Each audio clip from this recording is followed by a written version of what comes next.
Ito naman, ako Tay. Real talk lang to. Ako, in my own little way, sa maliit kong kaparanan at sa tulong nyo rin, na ipagtagumpay natin si Bentot. Okay naman, okay na yan. Andiyan na siya. Tama ba? Kaya lamang, ito tatapatin ko kayo, District 2 Ang bawat congressman, representative ng distrito. Tama mali? Katulad namin, District 1, meron kami representative, meron kaming congressman. Ganun din ang 2, 3, 4, 5, 6. Tama mali? At ang trabaho nila, kumuha ng resources sa national government, dadali niya saan? Saan niya dadalhin yung pera?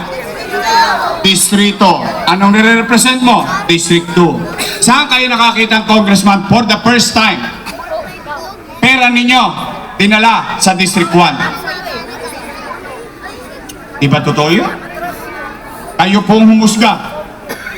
Mahirap magsinungaling. Nagtayo ng eskwelahan katabi sa Bungan. Nagtayo ng eskwelahan katabi Katayan.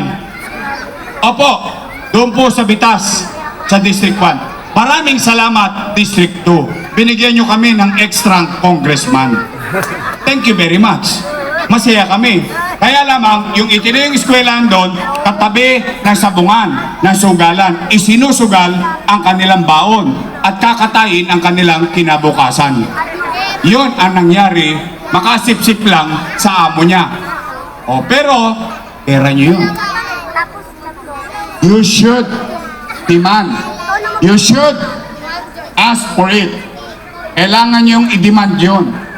But anyway, nandyan na yan. Gusto nyo tayo mag-move on? Gusto nyo?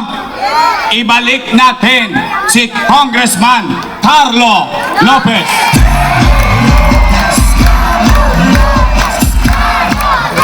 Oh, yung Vice Mayor ko, may asim pa. Wala siya 19. Naintindihan nyo na yun. Takwarens na po yan. Graduate ng Lasal. Political Science. Wow. Sosyal. Lasalista yung Vice Mayor ko. Daig namin siya ni Awi Sia at ni Robbie Ong. Bakit? Kami graduate ng Ateneo. Parang ayaw nyo maniwala. Hindi ba kami? Tayo ka nga, Robbie. Mukha naman kami nga. Awi. Mukha naman kami ng tinista. Di ba? Oh. Ateneo Titondo. Oh, siya, graduate ng Political Science.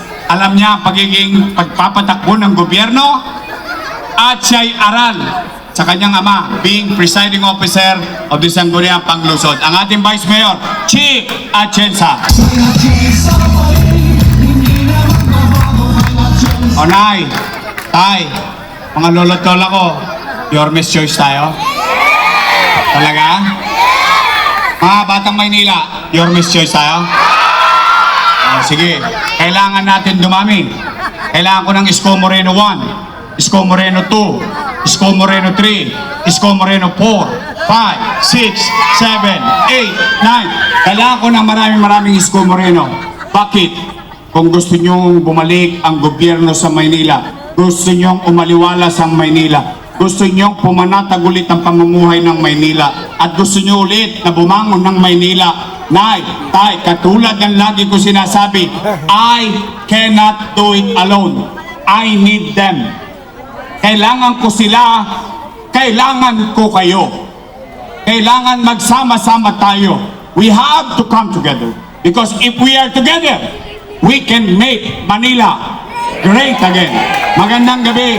Pagpalain nawa kayo ng Pong May Kapal. Maraming salamat po. Manila! God first. Thank you.